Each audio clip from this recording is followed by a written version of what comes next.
Instagram, which debuted in 2010, is often regarded as the app that best captures the spirit of the last decade.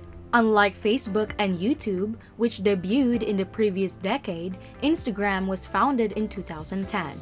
Although the term Instagram influencer may not inspire awe in many people, it has become more common in recent years. The fact that everyone from Vladimir Putin to Ariana Grande and Prince Harry uses the service is proof positive of the app's pervasive cultural impact. Although current conditions weren't always this bad, they have improved.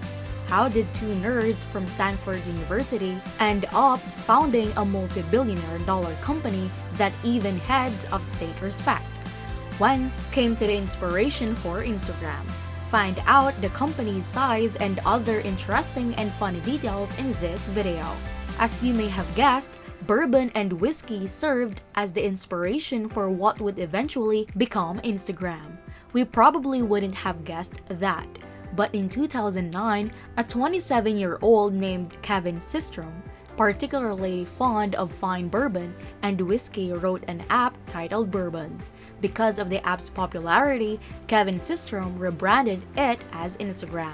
Bourbon was vital to developing modern communication and planning, the patronage of good drinks, and the exchange of aesthetic photos. Despite having worked at Google in the past, Kevin had yet to gain any prior experience with computer science. While working at another startup, he learned to code on nights and weekends in his spare time. At this point, the Bourbon app was just a hobby, and Kevin wouldn't have thought much about it then. However, as with most things that make a mark in the world, it is all about being in the right place at the right time. In this case, Kevin was in the right place at the right time. It was in March of 2010 when Kevin attended a party for a Silicon Valley startup called Hutch. It was here that Kevin met venture capitalist. He showed them the prototype of the Bourbon app, and they were impressed. All of them decided to meet for coffee to discuss the idea further. This was a pivotal moment. After the first meeting, Kevin decided to take a leap of faith and left his job to focus on bourbon. Within just 2 weeks, he managed to gather $500,000 in initial investment from the venture capitalist who looked to be out of the party. With this money, he started forming a group, and the first person to join was Brazilian 25-year-old Mike Krieger. When they were both students at Stanford, Kevin and Mike had their first meeting, and after graduation, they continued in touch with one another. It was thus not hard to decide that the two should work together. Even though the Bourbon app allowed users to check in and communicate with one another, the most used function was the ability to share photos. Since there were already many similar applications available, like Foursquare, the Bourbon team knew they had to focus on a single feature while leaving the rest out. At this point, the Bourbon app has refocused on the social aspect of photo sharing by enabling users to rate and comment on one another's photos. Instagram, a portmanteau of instant camera and telegraph, was chosen as the new name for the app. 8 weeks after some tweaks to the program, the small team worked tirelessly to improve the picture sharing capabilities throughout the week. They gave it to their closest friends as a beta test.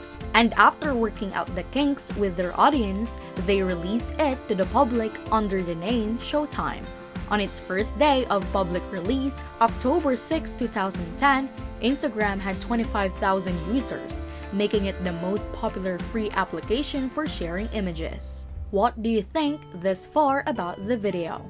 Your comments below would be appreciated. Hopefully, you're enjoying the content. If you want more videos like this one, remember to give this video a thumbs up and subscribe to the channel. Now, let's go back to the video. They went from having a handful of customers to have the most downloaded free photography software in a matter of hours, and that trend continued to the point where by the middle of December, they had 1 million users. They moved from a small group of customers to the most popular free picture editing program in a few hours. As Instagram's popularity grew, so did the company's valuation, which reached $25 million by the beginning of 2011. After hiring a substantial staff, Twitter co-founder Jack Dorsey offered to acquire the company for $500 million, but co-founder Kevin Systrom rejected it. An estimated 27 million people were using the app by March 2012. And in April that year, Facebook paid $1 billion to acquire it. The most crucial aspect of the agreement was Instagram's ability to maintain its independence, bringing us up to date. Instagram's value has increased to $100 billion. Around one-third, 37% of all Americans adults are off the site. The company around the world employs only 550 employees. It's no surprise that pizza tops the charts regarding Instagrammable meals. The egg photo against the white background has become the most popular on Instagram. As its name implies, world record egg is an Instagram account created only to surpass the previous record holder, Kylie Jenner, for the most likes received by a single user. In homage to the company's co-founder after the United States, Brazil has the second highest number of people who use Instagram. As we near the finish of the video, it's time to discuss what ultimately happened to our two founders. Both founders departed in 2018 to work on new ventures. However, according to an article in The Guardian, Kevin Systrom is reportedly now a millionaire who lavishes his wealth on expensive cuisine. Mike, the other co-founder, is quite active in philanthropic giving despite his love of golf, skiing, and vacations. That's all for today. So what do you think of the story behind Instagram? Let us know in the comments. If you enjoyed this content, remember to give this video a thumbs up, share, and subscribe if you still need to. See you at the next one, and cut!